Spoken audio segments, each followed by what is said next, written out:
Hai guys official, bersama Anda selalu. Subscribe, like, and share, comment. Bismillahirrahmanirrahim. Assalamualaikum warahmatullahi wabarakatuh. Alhamdulillah wassalatu wassalamu ala rasulillah wa ala alihi wa sahbihi wa man da'a bida'watihi wastanna bisunnatihi ila yaumi liqa'i rabbih wa ba'du. Para asatiz, para kiai, para habaib, anak-anak muda yang luar biasa, mujahidah-mujahidah yang tidak tertarik untuk mengambil harta rampasan perang di perang Uhud. Semuanya insya Allah dimuliakan Allah Subhanahu wa ta'ala. Wa'tasimu, berpegang teguhlah. Biasanya kita bisa berpegang itu kalau ada yang dipegang, digenggam erat. Ada orang bisa bersama karena sama-sama ada kepentingan, uang, materi, jabatan, kekuasaan. Orang bisa bekerja sama kalau ada target yang mau dicapai, merebut sesuatu yang ingin diambil manfaatnya. Semakin besar target, maka semakin kuat kita berpegang. Bercerita tentang target yang mau dicapai, tidak ada target yang paling hebat untuk semua aliran-aliran dunia modern selain target yang dikembangkan oleh Zion. Kelompok yang mengikuti Zion ini disebut dengan Zionis. Kalau ada suatu aliran, ujungnya itu adalah Zionis. Lalu kemudian mereka pun membuat suatu target yang mau dicapai. Dibuatlah dua garis lurus, biru di atas, biru di bawah. Targetnya antara dua garis biru ini. Biru di atas itu adalah Sungai Nil, Afrika Utara. Biru yang di bawah adalah Sungai Efrat di Irak. Target yang mau dicapai menguasai antara dua sungai, Sungai Nil dan Sungai Efrat. Namanya Great Israelian. Israel besar, great, terbesar dalam sejarah. Maka target yang mau dicapai antara dua sungai ini Great Israelian. Kenapa yang diambil nama Israel? Kenapa tidak disebut dengan Judaism Israelian? Kenapa bukan Yahudi yang diambil? Karena Yahudi ada di bawah Israel. Kalau sudah Israel, pasti Yahudi. Ibrahim alaihissalam punya anak laki-laki namanya Ishak. Ishak punya anak laki-laki namanya Yakub. Yakub punya nama dua. Satu lagi namanya Israel. El artinya Tuhan. Jibrail, Mikael, Israfil, Israel. Israel, cucu keturunan zuriat dari Israel disebut dengan Bani Israel. Jadi mereka membuat sebuah target yang mau dicapai, bahwa ini mesti terwujud Great Israelian. Makna lain dari Israel, musari' lillah. Musari' artinya orang yang bergulat. Ada dua pegulat tangguh seperti sumo di Jepang bergulat, dan pegulat yang menang akan mendapatkan hadiah. Israel mereka sebut musari' lillah, orang yang bergulat melawan Allah, Tuhan. Israel bergulat melawan Tuhan, dan ketika dia bergulat melawan Tuhan, Tuhan kalah. Karena Tuhan kalah, maka Tuhan wajib memberi hadiah. Yang kalah memberi hadiah, maka dia berilah hadiah setumpuk tanah. Tanah itu disebut dengan tanah Palestina. Maka hadiah Tuhan ini mesti dipertahankan. Semua cerita-cerita yang saya ceritakan ini adalah bohong semua, mitologi. Maka datanglah seorang yang amat sangat jahat, musuh Islam, namanya Roger Jaroudi di Paris, Prancis. Masuk Islam. Setelah masuk Islam dia tulis buku bahwa Israel membuat negara berdasarkan mitos. Akhirnya Roger Jaroudi dipenjara, masuk penjara. Maka hati-hati kalau mau mengungkap mitos, nanti bisa masuk penjara. Tapi insya Allah sudah ada jaminan dari Forum Ulama Umat Islam di Jakarta. Roger Jaroni ditangkap karena dianggap ini sudah melawan Israel, karena Israel sudah menguasai dunia. Siapapun yang menjadi presiden Amerika, maka dia mesti mendapat persetujuan dari Israel garis kanan, garis keras, garis ekstrim, karena dia menguasai semua. Anak-anak kita menonton TV, TV-nya ada film, filmnya diproduksi oleh Warner Bros. Punya siapa? Israel. Steven Spielberg, Israel. Ekonomi luluh lantah hancur oleh siapa? Soros. Siapa Soros? Israel. Lalu kemudian dibangunlah negara ini pada tahun 1946. Yang paling berjasa membuat Israel adalah Inggris, karena Inggrislah yang memberikan izin kepada orang Israel untuk masuk ke negeri itu. Apakah sebelumnya mereka ada usaha untuk masuk ke negeri ini? Pernah. Seorang laki-laki bernama Theodor Herzl. Theodor Herzl seorang wartawan, mengumpulkan semua Yahudi yang ada di seluruh dunia, tokoh-tokohnya. Dia berkata, kalau Serbia bisa punya negara hanya karena satu suku, suku Serbia yang pernah meluluh lantakkan menghancurkan umat Islam, dipimpin oleh Slobodan Milosevic, yang waktu itu umat Islam dipimpin oleh Ali Izzat Begovic atas nama Bosnia Herzegovina. Saya kelas 1 SMP tahun 1990. Adik-adik waktu itu sedang berada di alam maya. Kami diajak nonton bareng, belum ada CD, masih pakai video. Diajak nonton bareng penyiksaan umat Islam yang ada di Bosnia Herzegovina. Bagaimana tentara-tentara Slobodan Milosevic memperkosa, menyembelih. Setelah nonton bareng, kita sholat hajat, sholat gaib di tanah lapang, penggalangan dana. Ada apa dengan Serbia? Serbia membuat negara di Eropa berdasarkan suku Serbia. Theodor Herzl terinspirasi dengan Serbia. Kalau Serbia bisa buat negara satu suku Serbia, kenapa kita tidak bisa? Maka dia pun ingin membuat sebuah negara satu suku saja, suku Israel. Lalu kemudian dia sudah dapat tanahnya, nama tanahnya Palestina. Maka mereka datang menghadap Sultan Abdul Hamid. Lalu kemudian mereka memberikan beberapa ratus keping uang emas, ingin membeli tanah itu, karena tanah itu sedang berada di bawah kekuasaan Sultan Abdul Hamid. Lalu apa kata Sultan Abdul Hamid?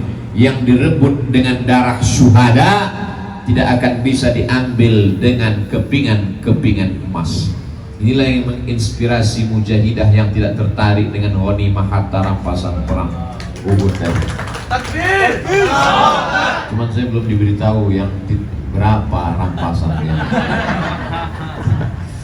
Lalu kemudian apa yang terjadi? Digulingkanlah Sultan Abdul Hamid, sehingga umat Islam menjadi hancur berkeping, tak punya kekuatan. Dicaplok Afrika Utara, Tunisia, Aljazair, Maroko diambil oleh Prancis dan Portugal. Lalu kemudian Libya diambil oleh Mussolini, Itali. Lalu kemudian Mesir diambil oleh Inggris. Lalu kemudian Indonesia diperebutkan antara sekutu lama Belanda, Jepang. Brunei Darussalam, Malaysia, Brunei diambil oleh Inggris, hancur, tercabik, terkeping-keping. Lalu kemudian Palestina di bawah kekuasaan Inggris. Inggrislah yang memberikan izin kepada Israel untuk dapat mencaplok, mengambil dosa jariah mengalir sampai hari kiamat untuk penguasa-penguasa Inggris. Dan kemudian apa yang terjadi? 1946 mereka pun mengambil tanah itu. Mereka mengaku itu klaim milik mereka dengan mitos-mitosnya bahwa mereka mengatakan akan turun juru selamat Mesias dengan syarat 5. Kalau 5 ini bisa terwujud, maka Mesias yang dijanjikan, yang ditunggu-tunggu akan turun. Karena memang dari dulu mereka menunggu itu. Mereka meyakini bahwa dia belum turun sampai sekarang. wa kanu min qablu yastaftihuna 'alal ladzina kafaru.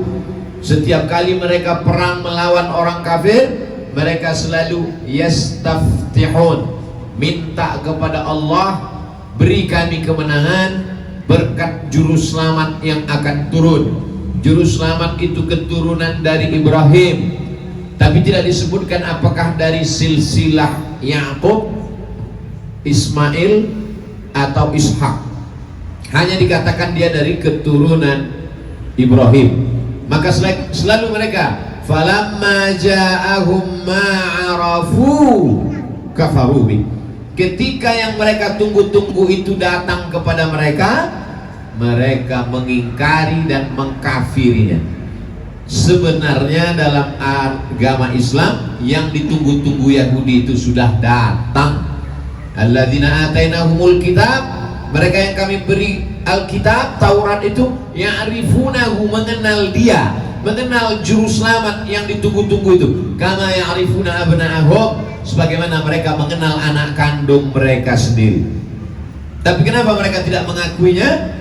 Karena tidak sesuai dengan keinginan mereka. Kullama ja'akum rasulun, setiap kali datang rasul, bima la tahwa anfusukum, kalau tidak sesuai dengan hawa nafsu kamu, fariqan kadzabtum, sebagiannya kamu dustakan, wa fariqan taqtulun, sebagiannya kamu bunuh. Dua-dua terjadi pada diri Nabi Muhammad SAW. Kadzabtum, mereka dustakan, mereka katakan sahir, tukang sihir. Mereka katakan kadzab, tukang bohong. Mereka katakan asatirul awalin, dongeng mitos nenek moyang. Dan fariqan taqtulun, mereka bunuh. Nabi Muhammad juga mereka bunuh. Mereka undang ke Bani Quraizah, Bani Qainuqa, Khaybar. Setelah Nabi datang, mereka beri, mereka tanya, apa makanan yang paling disuka? Lalu Nabi menjawab, yang paling disuka adalah kaki kambing bagian depan. Hanya itu saja. Nabi kalau makan kaki kambing bagian depan. Ada juga kawan saya kalau makan, kamu mau yang mana? Kaki kambing yang sebelah kanan. Gimana kita tahu kaki kambing sebelah kanan udah dimasak? Ternyata di situ dia tanamkan racun sebanyak-banyaknya. Jadi dua sifat Yahudi itu terjadi pada diri Nabi SAW. Setiap kali datang Nabi yang tak sesuai dengan hawa nafsu mereka, mereka dustakan atau mereka bunuh. Nabi Muhammad SAW mengalami dua-dua. Mereka dustakan dan mereka bunuh. Jadi mereka sekarang mendirikan negara Israel itu berdasarkan mitos, berdasarkan ngawang-ngawang yang ada dalam pemikiran mereka bahwa juru selamat itu belum datang dan dia nanti akan datang di akhir zaman, dan kalau dia datang nanti dia akan memimpin dunia. Selain daripada mereka hanya akan menjadi keledai tunggangan, ghaib namanya. Selain Yahudi, maka dia akan menjadi keledai tunggangan. Amerika pun sebenarnya adalah keledai tunggangan. Yang penunggangnya siapa? Yahudi. Mereka lah yang menjadi penunggang. Maka penguasa-penguasa dunia itu semuanya adalah keledai tunggangan mereka, yang mereka ikat pakai tali. Mereka bisa membuat dia berjalan, bisa arah kiri kanan, bisa membuat berhenti. Itulah yang ada dalam filosofi pemikiran mereka. Mereka dengan segala mitosnya bisa membangun sebuah pemikiran dan bisa membangun sebuah negara. Ada target yang mau dicapai. Apa yang memotivasi mereka? Uang, ekonomi, kekuasaan. Tapi targetnya jelas. Maka mereka akan menguasai dunia. Kata mereka, juru selamat itu akan turun, syaratnya satu, kalau semua Yahudi yang ada di dunia ini kembali ke bumi yang dijadikan Tuhan sebagai hadiah akibat kalah dari pergulatan bersama Israel.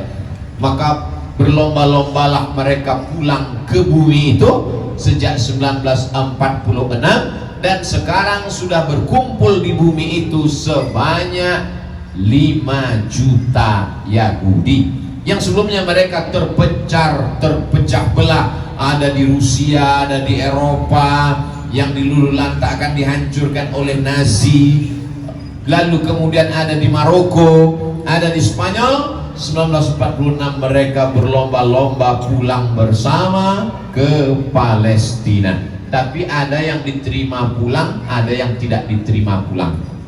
Di antara yang tidak diterima adalah kalau bapaknya atau ibunya mereka melihat keturunan nasab dari ibunya mesti Yahudi. Jadi kalau ada laki-laki Yahudi, istrinya tidak Yahudi, maka tidak diterima. Jadi dicek darah sama get DNA ibu baru diterima. Ada satu komunitas Yahudi di Eritrea berbatasan dengan Ethiopia. Di sana juga ada satu komunitas Yahudi. Yahudi ini pun juga dulu ramai-ramai ikut pulang, gak diterima. Kenapa? Karena kulitnya hitam. Masa Yahudi hitam? Rupanya Yahudi ini juga Yahudi mesti putih. Yahudi Afrika tidak diterima. Islam tidak memandang warna kulit. Islam tidak ada bawa suku. Karena Islam ja'alnakum syu'uban wa qabaila, bersuku-suku, berbangsa-bangsa. Inna akramakum, yang paling mulia di antara kamu, atqakum, yang paling takut kepada Allah Subhanahu wa taala. Kita dipertemukan dalam la ilaha illallah Muhammadur Rasulullah. Jadi kalau ditanya siapa yang paling rasis, Yahudi. Karena yang tidak bersuku Yahudi tidak bisa masuk dalam agama Yahudi. Makanya tidak ada Yahudisasi. Itu Ustaz, buktinya ada orang Indonesia yang ikut Yahudi. Itulah orang yang paling goblok di dunia. Kamu nggak bakalan diakui Yahudi pesek.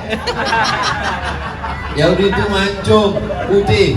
Kamu hanya akan dijadikan alat. Kamu hanya korban dari sales-sales bohong. Diterima. Kamu mau jadi ikut anggota Yahudi? Ayo. Hikmah dari musibah Palestina beberapa hari ini, nampak jelaslah orang yang pro-pro Yahudi, yang selama ini masih sembunyi-sembunyi, sekarang dengan jelas dan lantangnya berkata, apa masalah kita dengan Yahudi?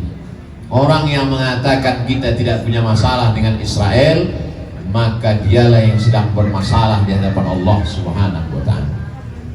Jadi yang pertama adalah mereka akan pulang beramai-ramai sejak 1946 sampai 2021, maka lebih dari 5 juta orang.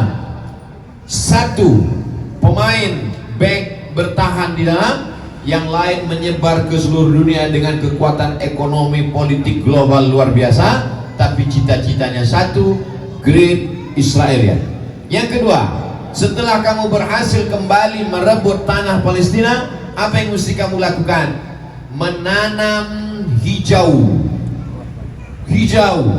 Ini yang dikatakan Nabi SAW dalam Sahih Bukhari. Nanti akan terjadi perang antara Yahudi dengan Muslim, sampai batu berkata, ya Abdallah, hadza Yahudi khalfi faktulhu. Ini di belakangku ada seorang Yahudi, bunuhlah dia. Semuanya.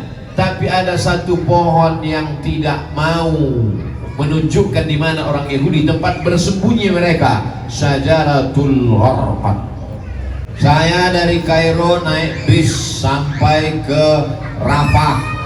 Di Rafah, kota itu dibagi dua. Ada satu kota namanya kota Rafah. Kota itu dibagi dua. Sebelah diambil oleh Israel, sebelah diambil oleh Mesir. Di tengahnya dipasang kawat duri dengan tegangan voltase tinggi. Siapa saja yang menyentuh akan mati. Maka orang Islam yang ada di Rafah, bagian yang dijajah Israel, kalau mau kirim surat ke yang ada di Rafah yang punya Mesir, pakai layang-layang. Di layang-layang dibuat, tempelkan surat, nanti layang-layangnya turun ke sana. Begitulah mereka. Jadi kami tegak, sedih memang melihat tentara-tentara Israel berbaris gagah perkasa dengan bendera Israel yang dihembus angin berkibar. Tiba-tiba bendera Palestinanya tidak berkibar, padahal anginnya sama. Kenapa tidak berkibar? Lapu, layu. Begitulah keadaan di Rafah. Nampaklah dari seberang tembok, seberang kawat duri yang voltase tinggi itu, pohon hijau. Lalu kemudian guru kami mengatakan, itu yang hijau seperti hutan kalian hijaunya, itu bukan hutan, itu sengaja ditanam. Itulah dia pohon Gharqad. Jadi Nabi udah. Hebatnya pengajian di Masjid Muslim United. Walakum fiha ma tashtahi anfusukum walakum fiha ma tad'un. Apa saja yang terlintas di pikiranmu langsung datang. Seperti di surga. Terlintas pohon Gharqad langsung muncul. Makanya hati-hati kalau anak muda punya pemikiran kotor masuk Masjid United, langsung kelihatan. Yauma tublas sarai. Tunjukkan Allah Subhanahu wa ta'ala.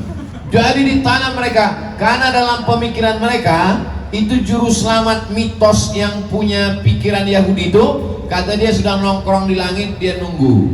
Kalau udah hijau aku turun nih. Udah hijau belum? Kalau dia lihat masih ada gurun pasir, belum. Tapi kalau nanti sudah hijau semua pohon Gharqad, barulah dia turun ke bawah. Dan sekarang sudah ditanam. Syarat yang pertama mesti kembali semua Yahudi. Sudah 5 juta kembali. Hijaukan supaya aku siap turun ke bawah. Sudah dihijaukan. Penghijauan luar biasa. Apalagi ada satu raja yang sangat mereka dendam, sangat mereka marah karena sudah menghancurkan kerajaan mereka di masa lalu. Nama raja itu Nebukadnezar. Nama raja itu Nebukadnezar. Nama wilayah kerajaannya Babel. Bibabila Haruta wa Marut. Babel, bukan Bangka Belitung. Babel adalah Babilonia, Irak.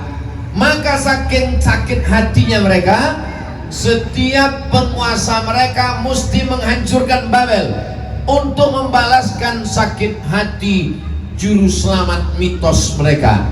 Seolah-olah juru selamatnya itu berkata, aku mau turun kalau Babel kalian hantam. Maka siapapun yang menjadi presiden Amerika, pasti gerakan pertamanya adalah menyerang Babel. Apa yang dilakukan George Bush? Menyerang Babel. Apa yang dilakukan George Bush Junior? Menyerang Babel. Irak, Baghdad mesti diserang, dihancurkan. Karena itu sajalah yang membuat juru selamat mau turun ke bawah. Mitos versi Yahudi. Jadi jangan pernah heran kalau mereka menghantam Babel karena mereka dendam kesumat. Saya punya buku kecil, sampulnya gambar Fir'aun. Ketika Fir'aun ditemukan di piramid, di dalam tabung kotak batu, lalu kemudian banyak sekali mumi-mumi itu. Saya tidak perlu jelaskan mumi karena semua sudah nonton Mummy Return. Banyak sekali mumi. Lalu mumi yang mana yang menenggelam, yang tenggelam saat menyeberang mengejar Musa itu mumi yang mana? Mumi kan banyak sekali. Maka jangan kasih anak kita manggil ibunya Mumi. Banyak sekarang Mumi, Mumi. Oh gitu, Umi. Mumi yang mana yang tenggelam itu? Ternyata setelah diteliti oleh pakar-pakar, ada salah satu mumi yang paru-parunya berisi garam. Tidak mungkin paru-paru berisi garam. Mungkinkah paru-paru Abdul Somad berisi teh? Tidak mungkin. Karena paru-paru ini pasti tempat sirkulasi udara bernafas. Allah sudah jaga paru-paru ini. Kalau ada orang sambil minum, sambil ngobrol, tiba-tiba masuk satu tetes ke dalam paru-paru, dia pasti batuk. Pasti batuk. Kalau nggak percaya, coba minum sambil ngobrol. Iya, saya suka ngobrol. Keluar. Tiba-tiba dalam paru-parunya bisa ada garam. Itu menunjukkan bahwa dia mati tertelan air garam dan garam masuk ke paru-paru. Itulah indikasi mengatakan bahwa inilah dia Fir'aun, Farao yang tenggelam di Laut Merah. Karena sudah dapat dipastikan bahwa dia, maka dinobatkanlah inilah dia yang mengejar Musa yang tenggelam di Laut Merah. datanglah seorang jenderal, matanya buta sebelah, namanya Musa Dayan. Kata Musa Dayan, dia utus seorang pakar. Udah. Baca laut. Musa Dayan mengutus beberapa orang untuk menjumpai Presiden Anwar Sadat Mesir, meminta supaya mumi itu diobati ke Paris, Prancis, karena mumi itu katanya sakit. Akhirnya pakar, bukunya ada di rumah. Akhirnya pakar mengatakan, Presiden Anwar Sadat, ya ini mumi ini sakit, harus diobati ke Paris. Diterbangkanlah mumi itu ke Paris, Prancis. Sampai di Paris, dimasukkan ke rumah sakit, mau diobati, katanya ada kulitnya yang nanti akan busuk, akan segala macam. Begitu sampai, rupanya Musa Dayan sudah nunggu. Mereka beramai-ramai meninju wajah Fir'aun. Kenapa? Karena kata Musa Dayan dan the gang, kamulah yang ngusir nenek moyang kami dari Mesir. Jadi orang yang paling dendam kesumat di dunia ini adalah orang Israel. Jadi kalau ada orang Jogja dendam sekali, itu sebenarnya adalah orang Israel yang lahir di Jogja. Bayangkan, 3000 tahun yang lalu itu orangnya sudah tenggelam. Dendamnya sampai pada masa Anwar Sadat. Mereka tinjulah wajah Fir'aun itu ramai-ramai di Paris, Prancis. Akhirnya berita itu sampai ke Anwar Sadat. Maka Anwar Sadat mengutus supaya mumi dibawa lagi pulang dan ditempatkan di Museum Tahrir Square yang keempat. Bagaimana supaya turun itu juru selamat yang ditunggu-tunggu oleh mereka? Dia akan turun kalau dunia ini semuanya dikuasai. Biarkan dia sholatnya cara Islam, puasanya cara Islam, tapi cara hidupnya, cara bernegaranya, cara bermasyarakatnya, cara keluarganya. Makanya disebut di situ, walan tardha ankal yahudu walan nasara hatta tattabi'a millatahum, bukan dinahum. Kalau din itu murtad, ikut agama, dinnya tetap Islam, tapi cara hidupnya, cara ekonominya, cara politiknya. Nah, setelah itu maka kita jangan pernah merasa lemah, mesti kuat. Yang terakhir, yang kelima, apa lagi puncaknya? Dia akan turun kalau Temple of Solomon muncul ke atas.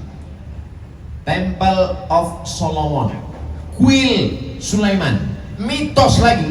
Yang mereka bangun ini semuanya mitos, tapi yang muncul ke atas itu hakiki, nyata, real negara. Tapi dibangun di atas mitos. Betapa mitos bisa membangkitkan sesuatu yang besar. Mana contoh? Israel. Dia katakan bahwa kalau dibangun Temple of Solomon ini muncul ke atas, maka si juru selamat tadi melihat dari langit, melihat, wah, kursi saya sudah siap. Dia pun turun ke bawah. Di mana letak posisi Temple of Solomon itu? Di bawah Masjidil Aqsa. Maka keliling Masjidil Aqsa ini digali terowongan-terowongan untuk merobohkan. Bagaimana gambar Temple of Solomon? Tinggal tulis, ada. Nah, kalau semua masjid seperti Masjid Muslim United ini cerdas, ngomong langsung keluar, ngomong langsung keluar. Mereka akan membangun ini demi untuk turunnya dia.